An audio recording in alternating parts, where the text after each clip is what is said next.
बिस्मिल्लाहिर्रहमानिर्रहीम अस्सलाम वालेकुम स्टूडेंट्स। तो आज की हमारी इस वीडियो का टॉपिक है non communicable diseases.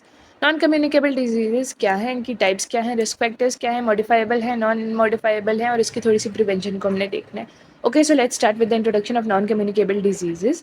Diseases that do not spread from person to person और through a specific infection are known as NCDs और नॉन कम्युनिकेबल डिजीज़ेज़। यानी ऐसी जैसा कि एज द नेम शोज़ कि ऐसी डिजीज़ेज़ जो कम्युनिकेट नहीं हो सकती। जिस तरह से हमारे पास कोरोना था तो वो स्नीजिंग वगैरह के ज़रिए, कफ के ज़रिए फैल सकता है, या वायरल डिजीज़ेज़ होती हैं वो फैल सकती हैं। लेकिन अगर किसी को स्ट्रोक हुआ है या कार्डियोवैस्कुलर प्रॉब्लम हुआ है, हार्ट अटैक हुआ है, कुछ भी हुआ है इस तरह का, या फ्रैक्चर हुआ है, वो एक पर्सन से दूसरे पर्सन में ट्रांसफ़र नहीं हो सकता। ठीक है, तो इसको हम क्या कहते हैं, नॉन कम्युनिकेबल डिजीज़ेज़।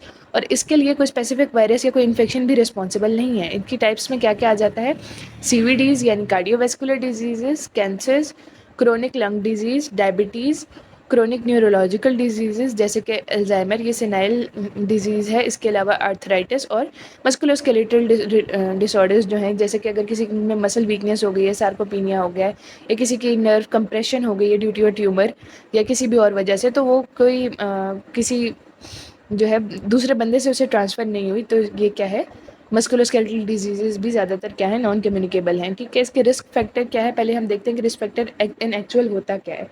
कोई भी ऐसा फैक्टर या आपका पर्सनल बिहेवियर जो अफेक्ट कर सके जो किसी स्पेसिफिक डिजीज़ की अक्रेंस को बढ़ा सके, इसको हम क्या कहते हैं, रिस्क फैक्टर कहते हैं। रिस्क फैक्टर्स दो तरह के हैं, मॉडिफाइबल और नॉन मॉडिफाइबल। हमने देखना है कि एनसीडीज़ में रिस्क फैक्टर्स कौन कौन से हैं। नॉन मॉडिफाइबल फैक्टर्स क्या होंगे, एज क्या है, जिस तरह के मैंने कहा कि अल्जाइमर्स सेनाइल है, ये ओल्ड एज में होता है, तो एज को हम मॉडिफाई नहीं कर सकते, कम या ज़्यादा नहीं कर सकते। जेंडर को हम मॉडिफाई नहीं कर सकते, जिस तरह कुछ डिजीज़ होती हैं वो मेल में प्रिवेल करती हैं और कुछ वुमेन में प्रिवेल करती हैं। जेंडर में जिस तरह से हीमोफीलिया हो गया, वो मेल में प्रिवेल करता है और वुमेन में ऑस्टियोपोरोसिस ज़्यादातर उनमें कॉमन होता है। तो जेंडर को भी हम चेंज नहीं कर सकते। रेस और फैमिली हिस्ट्री, जैसा कि जो अफ्रीकन्स होते हैं उनकी जो स्किन है वो हमसे ज़्यादा, जो बाकी लोग हैं, ये एशियंस हैं, इन बाकी सारे वर्ल्ड से ही उनकी स्किन ज़्यादा मजबूत होती है और उनका मस्कुलोस्केलेटल सिस्टम भी हमसे ज़्यादा मजबूत होता है। ठीक है, इसके अलावा फैमिली हिस्ट्री यानी जेनेटिक्स को भी हम चेंज नहीं कर सकते, ये नॉन मॉडिफाइबल फैक्टर्स हैं। अब हम आ जाते हैं मॉडिफाइबल फैक्टर्स पर।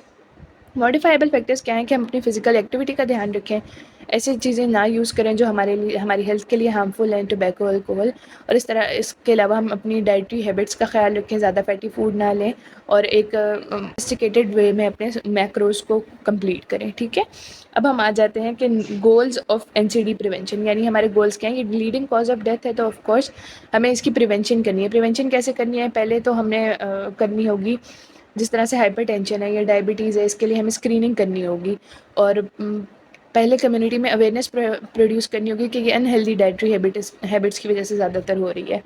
तो या फिर ये हम मॉडिफाइबल को ही चेंज कर सकते हैं ना। अगर डायबिटीज़ जेनेटिक बेसिस की वजह से हो सकती है तो हम उसको मॉडिफाई तो नहीं कर सकते।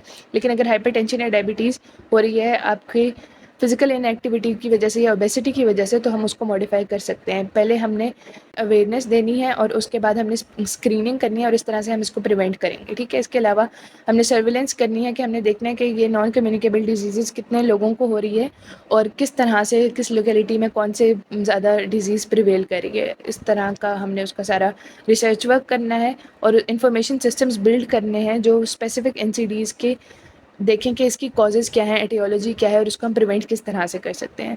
इसके अलावा हमने हेल्थ प्रमोशन करना है बाय अवेयरनेस कैंपेन, जिससे जो है कम्युनिटी में अवेयरनेस बढ़े कि हमने एनसीडी से किस तरह से बचना है और इनके क्या क्या प्रोटेक्टिव मेजर्स हैं।